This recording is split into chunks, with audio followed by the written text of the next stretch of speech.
Au-dessus des puissances, au-dessus des rois, au-dessus de la nature et de la création, au-dessus de tout. Bonjour bien-aimés sœurs en Christ, que la paix de Dieu soit avec vous. Alors ce matin, nous sommes dans notre culte dominical. Alors nous avons le privilège de nous entretenir ce matin dans le cadre de notre culte. Et nous bénissons Dieu, n'est-ce pas, qui est l'auteur de la vie. Et cette semaine, la semaine écoulée, il a pris soin de chacun de nous, soin de nos enfants, de nos époux, nos épouses. Il a béni nos affaires. Nous sommes tombés malades, il nous a guéris. Nous étions en souffrance. Nous avons eu des difficultés. Le Seigneur nous a aidés, nous a soutenus. Et Dieu reste Dieu. Il est au contrôle de tout. Dès lors nous avons la vie, nous voyons la main de Dieu sur nous. Et il mérite, n'est-ce pas, notre reconnaissance.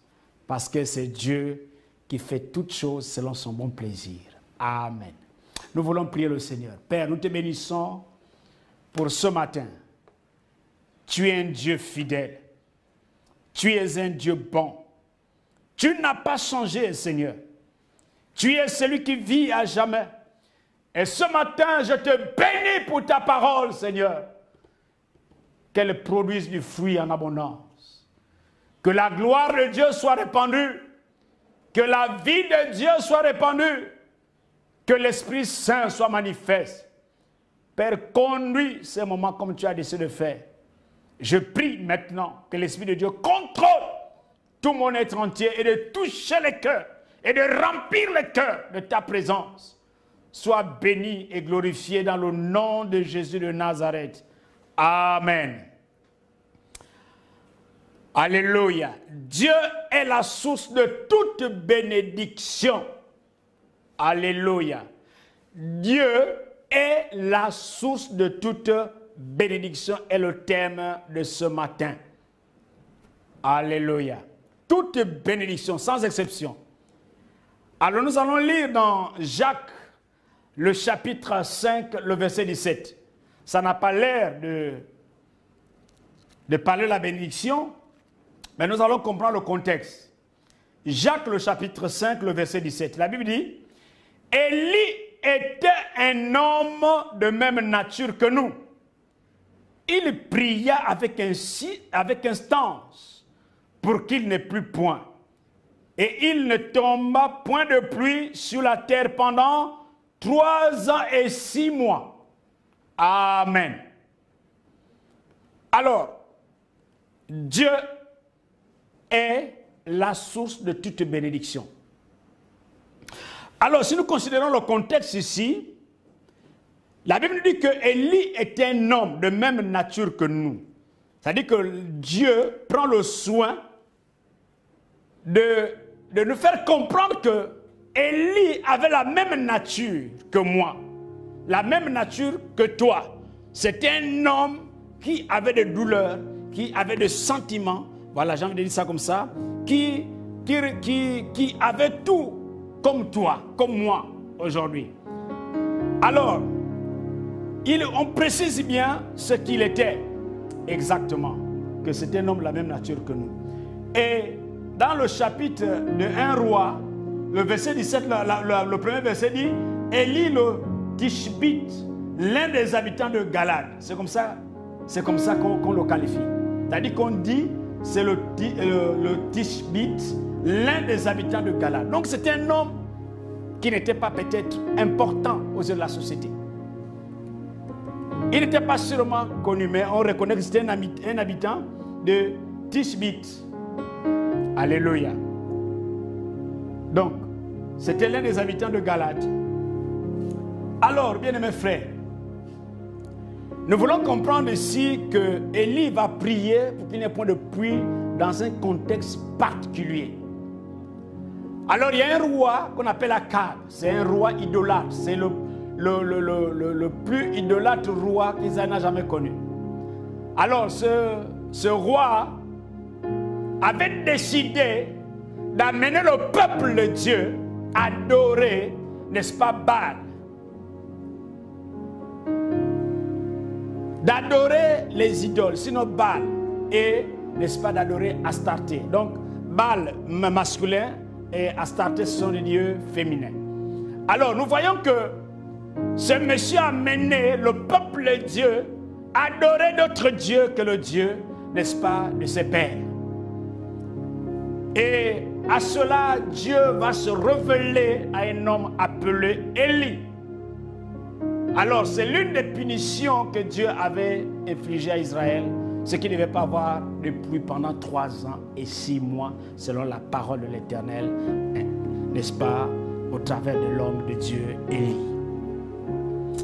Alors, le prophète a vécu des choses extraordinaires, mais l'Écriture nous précise que Élie est un homme de même nature que nous. Donc, et en réponse à sa prière, il va fermer le ciel pendant 3 ans et 6 mois, bien aimés frères. Donc, nous voulons chercher à comprendre comment Élie a eu accès à tant de bénédictions, afin que nous aussi, nous recevions, n'est-ce pas, une plénitude de grâce comme Élie. Et surtout en temps de crise, parce que cette situation s'est passée en temps de crise. Comment Élie est rentré en plusieurs bénédictions à un temps vraiment très difficile. Alors, pour la première fois qu'Élie apparaît dans la scène biblique, il est présenté comme qui? Comme l'Éternel est vivant, le Dieu d'Israël, dont je suis le serviteur. Alléluia. Donc, je suis le serviteur. Je le verset 1, la deuxième partie. Il dit, il se présente, il dit, l'Éternel est vivant, le Dieu d'Israël, dont je suis le serviteur. Alléluia. Et c'est vraiment très bien, les amis. Élie est fier d'être serviteur du Dieu d'Israël. Vous comprenez? Il est fier, il se présente, il décline son identité. Alléluia. Il décline son identité. Alléluia. Oh, c'est merveilleux, c'est vraiment merveilleux. Il décline son identité. L'Éternel est vivant, le Dieu d'Israël, dont je suis le serviteur. Alléluia. Est-ce que nous pouvons le dire, que nous sommes les serviteurs, les servantes du Seigneur? L'Éternel des armées, le Dieu d'Israël. Alléluia. Donc, il précise bien cela, qu'il est le serviteur, qu'il est le serviteur Dieu vivant. Donc, il est un serviteur d'un Dieu vivant. Il est un serviteur d'un Dieu qui est vivant. Il y a la foi dans un Dieu, n'est-ce pas, vivant, pas un Dieu mort. Il a la foi dans un Dieu qui est vivant. Alléluia. Un Dieu qui parle. Un Dieu qui écoute. Alléluia. Un Dieu qui agit. Et il est conscient de cela. Alléluia. Les amis, si vous n'êtes pas conscient qui est Dieu, vous ne pouvez pas faire de grandes choses. Si vous n'êtes pas conscient qui est Dieu, vous ne pouvez pas franchir la ligne. Si vous n'êtes pas conscient qui est Dieu, vous n'allez jamais vous défendre votre foi parce que vous ne connaissez pas Dieu. Mais Élie était conscient qu'il était vivant. Que Dieu est un Dieu qui est vivant, mais qui parle. Il écoute. Mais non seulement ça, mais il agit aussi. Donc Élie était conscient de cela, bien aimé frère. Il était conscient de cela. Alléluia. Donc il est à la disposition de son Dieu. Il se dispose. Il se comporte. Il agit comme un simple serviteur. C'est ce genre de chrétien que Dieu va bénir. Dieu bénit ceux-là qui sont conscients de sa personne et qui sont conscients, qui sont serviteurs de Dieu et qui agissent au nom de Dieu. Alléluia. Alors si vous êtes un serviteur comme Élie, Dieu va vous bénir. Vous n'allez pas seulement fermer le ciel comme Élie, mais les amis, celui qui sert Dieu, qui est conscient du Dieu qu'il sert, a des grâces qui l'accompagnent. Alléluia. Dieu est la source de toute bénédiction. Donc par ce texte, nous voulons voir un peu par la vie d'Élie, alléluia, par la vie d'Élie, comment Dieu l'a accompagné à avoir, n'est-ce pas, des bénédictions, autant de bénédictions. Nous allons d'abord lire dans 1 Roi, le chapitre 17, les 7 premiers versets. Élie le Tishbite, l'un des habitants de Galade, dit à Akab, l'Éternel est vivant, le Dieu d'Israël dont je suis le serviteur. Il n'y aura 16 années, ni rosée, ni pluie, sinon à ma parole. Et la parole de l'Éternel fut adressée à Élie en ces mots. Pars d'ici, dirige-toi vers l'Orient et cache-toi près du torrent de Kérit qui est en face du Jourdain. Tu boiras de l'eau du torrent et j'ai ordonné au corbeau de nourrir là. Il partit et fit selon la parole de l'Éternel et il alla s'établir près du torrent de Kérit. qui est en face du Jourdain. Les corbeaux lui apportaient du pain et la viande le matin, et le pain et la viande le soir. Il buvait de l'eau du torrent. Mais au bout d'un certain temps, le torrent fut à sec, car il n'était point tombé de pluie dans le pays. Amen. Alléluia.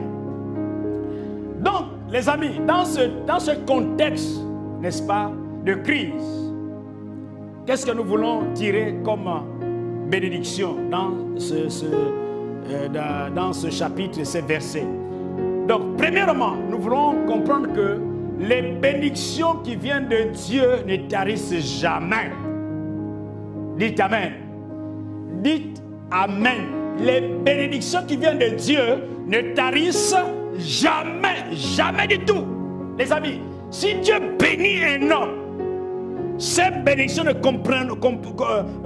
connaîtront jamais, n'est-ce pas, la souffrance. Ne connaîtront jamais un problème parce que la source c'est Dieu. Quand la source c'est Dieu, les amis, toutes choses vous sont soumises. Parce que c'est Dieu qui est la source. Alléluia. Parce que c'est Dieu qui est la source. Alléluia.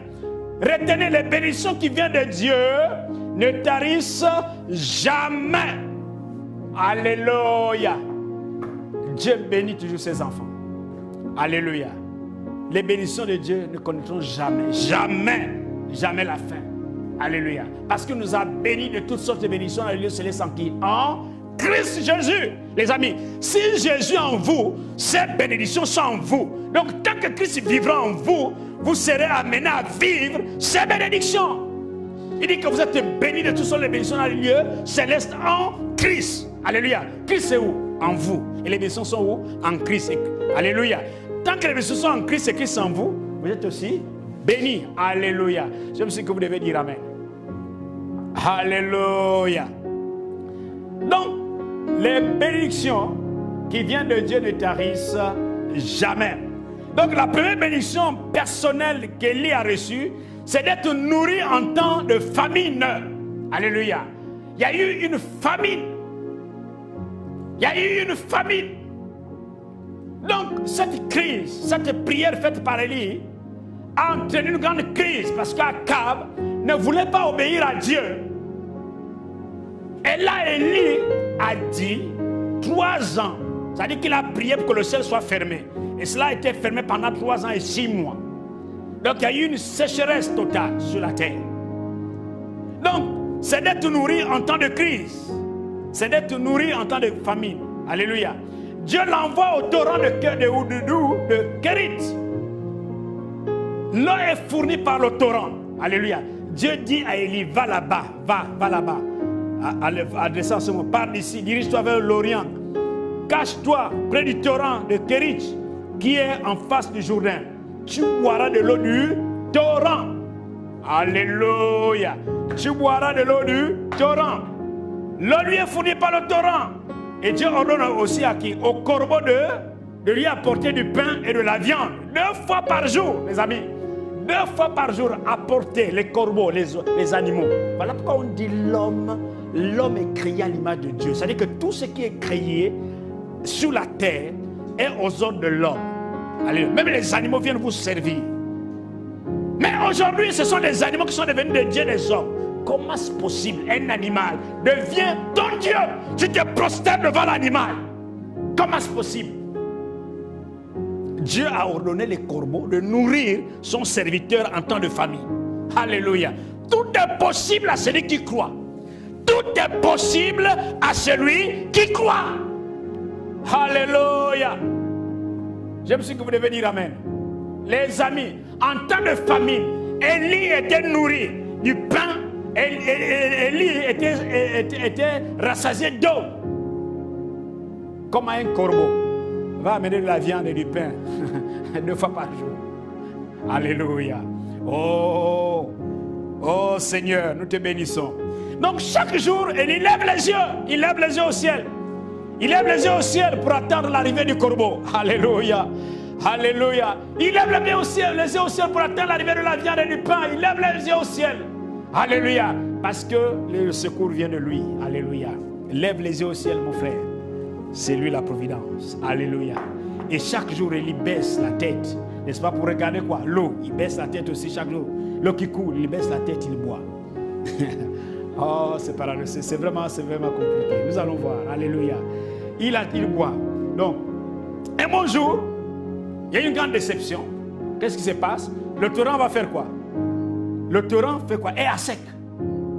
Un bon jour, le torrent est sec. Au bout d'un certain temps, le torrent fut à sec. Car il n'était plus tombé depuis dans ce pays. Donc le torrent avait tari. Alléluia. Le torrent était à sec. Mais, levant les yeux au ciel, les corbeaux continuaient à venir apporter du pain et de la viande. Mais quand il regarde à terre, il n'y avait plus de l'eau. Mais il regarde au ciel, le corbeau continue à venir, à lui fournir la nourriture, à manger. Alléluia. Gloire au Seigneur.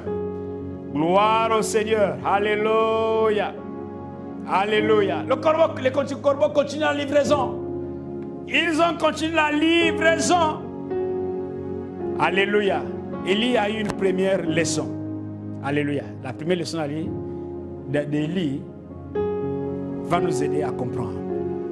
Apprendre quelque chose de très important. Le secours qui vient de la terre, n'est-ce pas les amis, apporté par les humains, finit toujours par s'épuiser. Toujours par s'épuiser.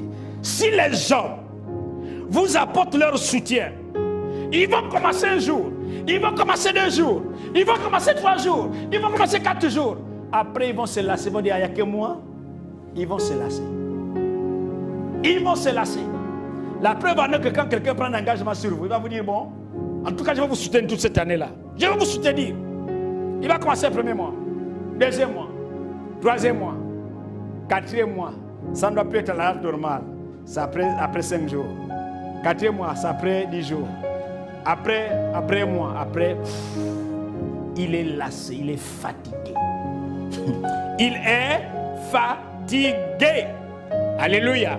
Donc, le soutien des hommes finit toujours par s'épuiser, les amis. Par s'épuiser. Mais quand on lève les regards vers le ciel, on est toujours rayonnant de joie parce que le secours du ciel est un secours qui ne tarit jamais. J'aime ce que vous devez dire amen. Qui ne tarit jamais, les amis. Ça ne tarit jamais. Ça ne tarit jamais. Vous rayonnez de joie. Car les bontés de Dieu ne sont pas épuisées. Alléluia. Elles se renouvellent chaque matin. Alléluia. Chaque matin, les bontés de Dieu se renouvellent, bien aimés frères. Selon Lamentation 3, 22 à 23, autant pour moi. C'est important. Voilà pourquoi on nous dit, Dieu est la source de toute bénédiction. Dieu est la source de toute bénédiction. Les bénédictions qui viennent de Dieu ne tarissent jamais.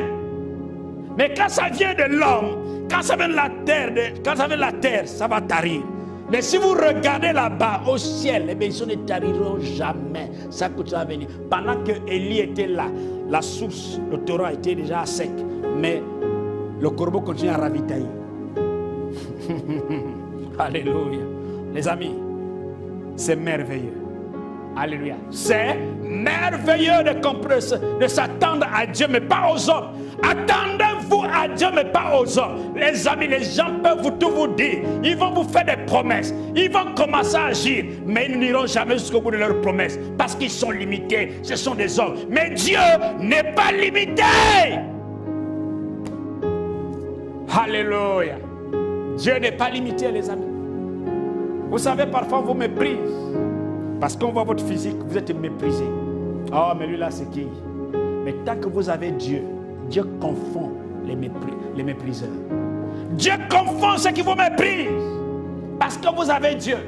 Lui, il compte sur ce qu'il a. Mais toi, tu comptes sur le Seigneur. Le Seigneur est ton appui. Tu vas voir que tu vas réussir. Et les gens ne vont pas comprendre comment tu as fait. Ils vont se poser les questions. Alléluia. Ils vont se poser les questions. Regardez un peu quand Dieu appelle Saul de Tarse. Moi j'aime son histoire. Nous allons prêcher ça un jour. Saul de Tarse, pas Saul de Tarse autant pour moi, Saül, le premier roi d'Israël. Regardez un peu comment il a été méprisé après son appel. Il est avec les autres, mais il reçoit un appel de façon particulière. Le Saint-Esprit a commencé à agir en lui. Les gens ont commencé à le mépriser. Les gens ont même fait en sorte qu'on ne l'apporte rien du tout. Mais Dieu avait mis des honnêtes gens autour de lui pour l'accompagner. Vous comprenez? Quand vous comptez sur Dieu, Dieu va susciter aussi des personnes pour vous accompagner dans ce que vous faites. Mais si vous comptez sur vous-même, vous comptez sur les hommes, vous comptez sur les hommes, vous allez échouer. Alléluia. Je parle à un homme de Dieu. Ne compte pas sur un homme. Ne compte pas sur un homme. Tu vas échouer. Compte sur Dieu et Dieu va toucher les personnes qui vont travailler avec toi. Et tu vas réussir. Amen. Toi qui as un projet, ne compte pas sur toi. Ne compte pas sur ton mari. Ne compte même pas sur lui. Ne compte même pas sur ta femme. Compte sur le Seigneur. Si tu comptes sur le Seigneur, Dieu va toucher le cœur de ton mari et de ta femme pour t'accompagner. Mais si tu comptes premièrement sur les hommes, tu vas échouer. Alléluia. Amen. Donc, premièrement, les bénédictions qui viennent de Dieu ne tarissent jamais.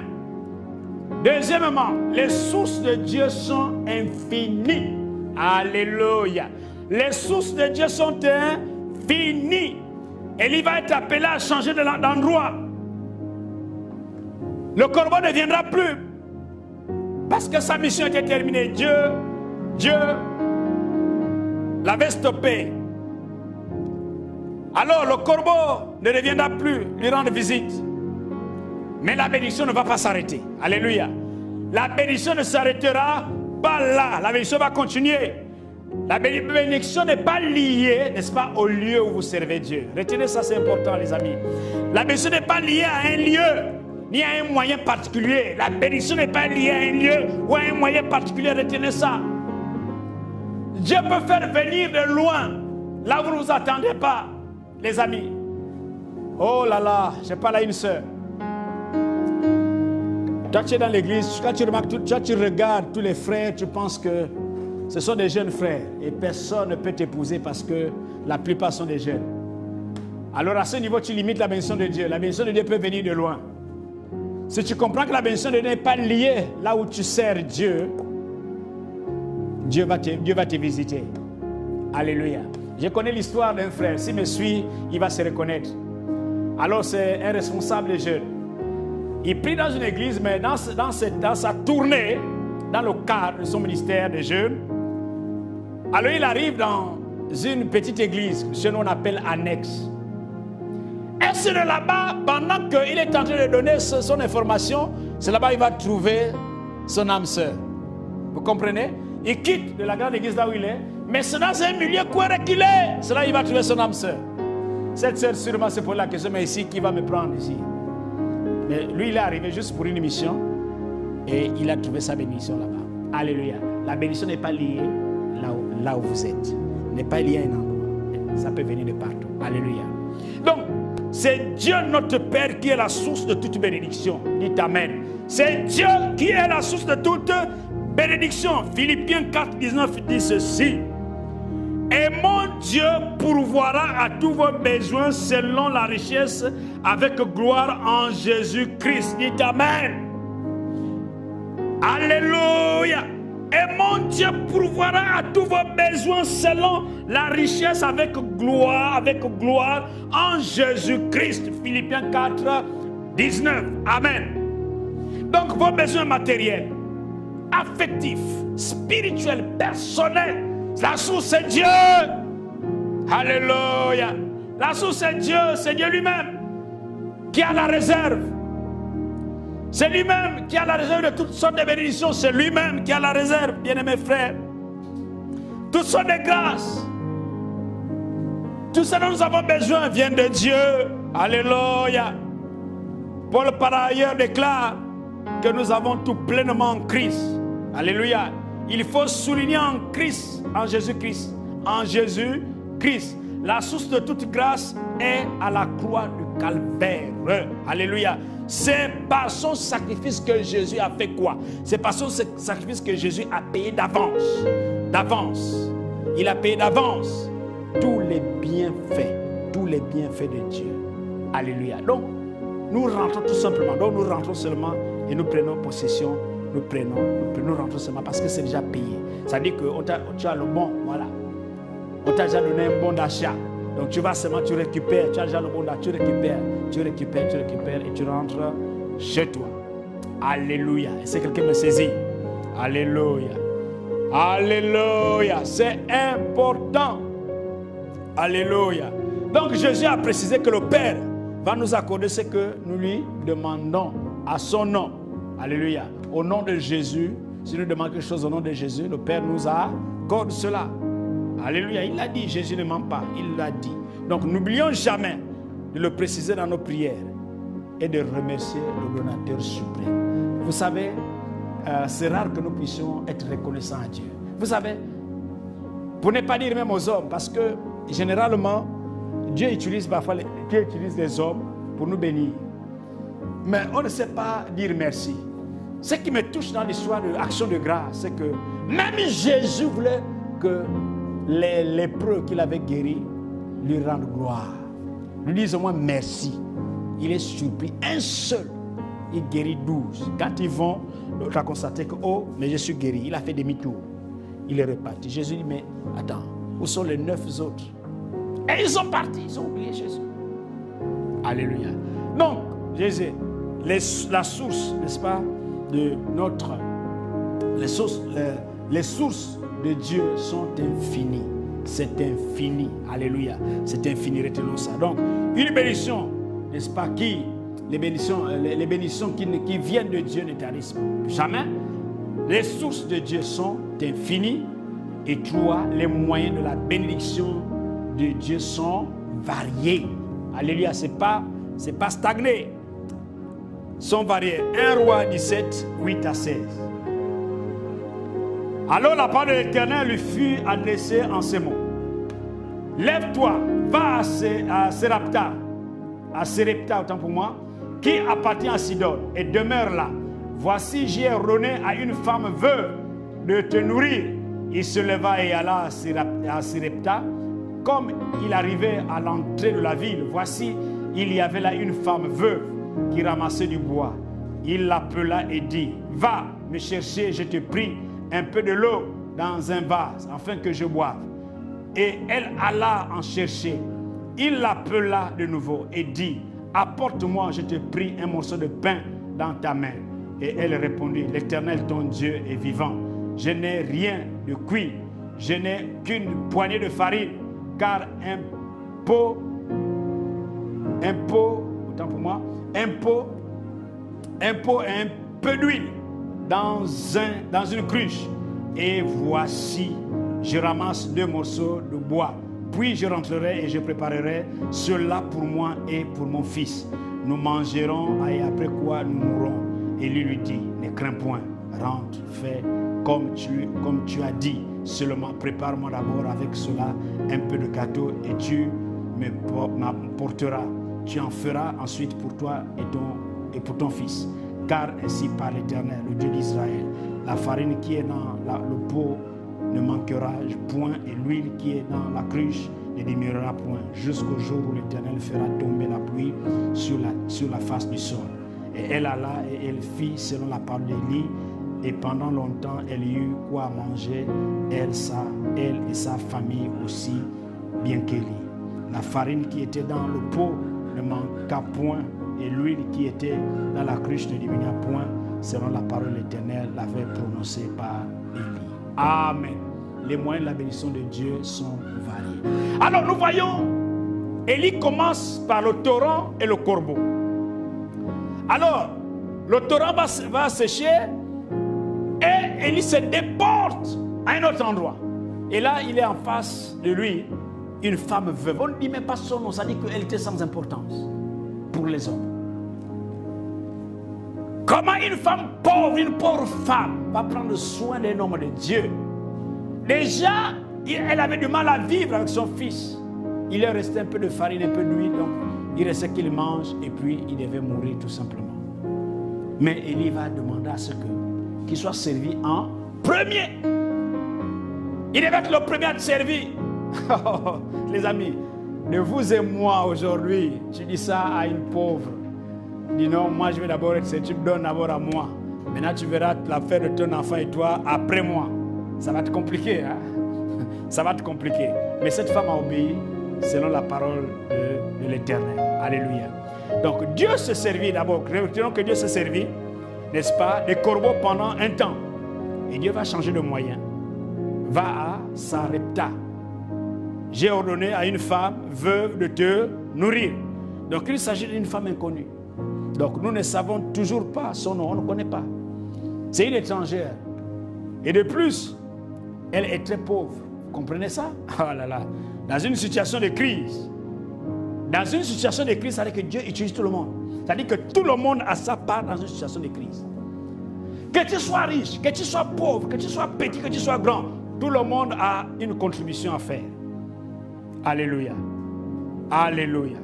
C'est pourtant grâce à elle qu'elle va être nourrie pendant ce temps de crise pour poursuivre, n'est-ce pas, va pouvoir survivre pendant le temps de la famine. Alors, c'est des longues années.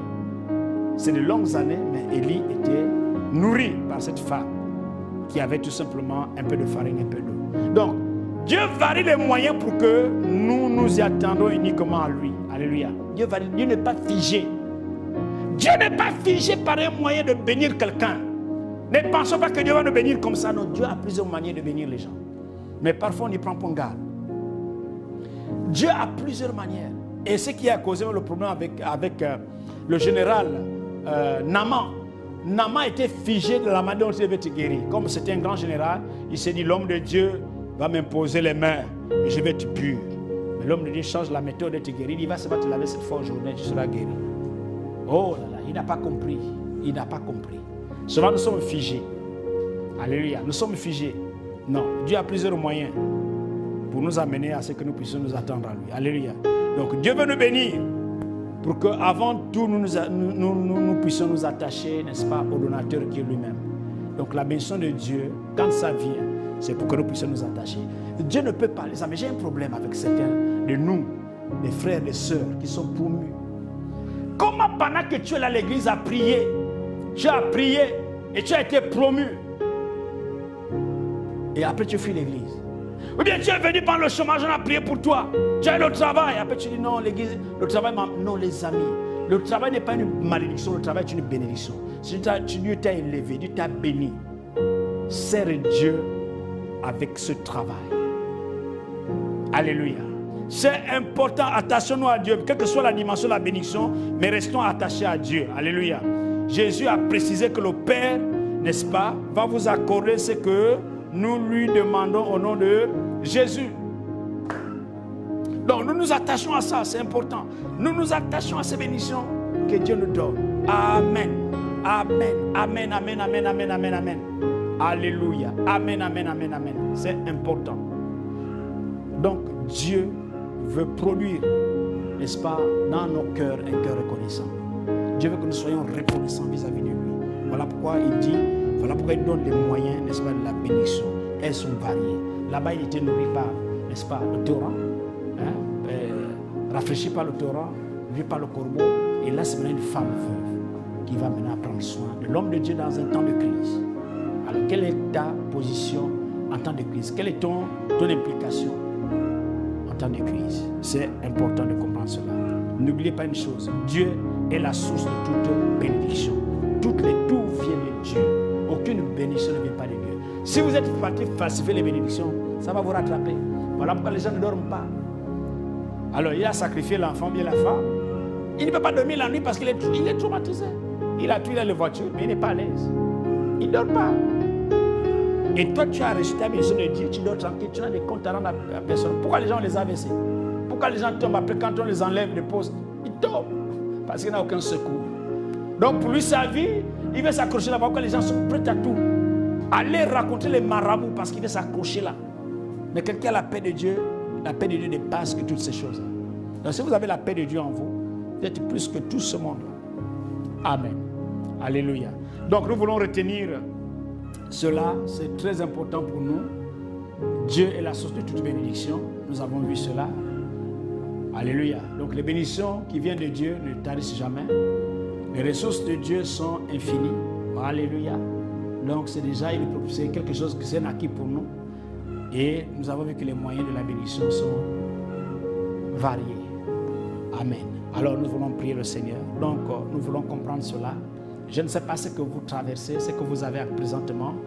Et je ne sais pas comment vous calculez, comment vos bénédictions doivent venir. Mais je dis que les bénédictions de Dieu sont tout. Quand on dit que Dieu est la source de toute bénédiction, c'est varié. Alléluia.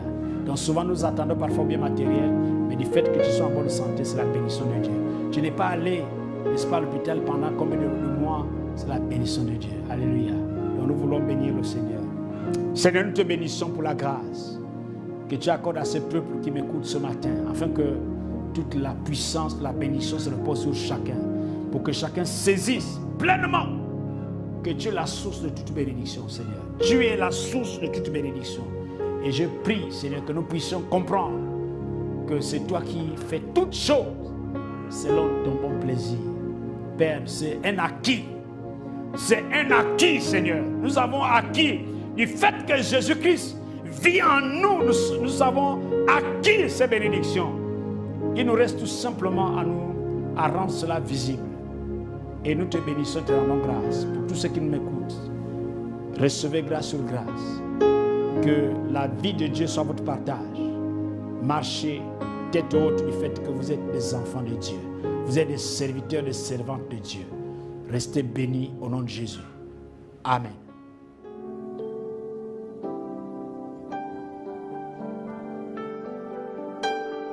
Au-dessus des puissances, au-dessus des rois, au-dessus de la nature et de la création, au-dessus de tout.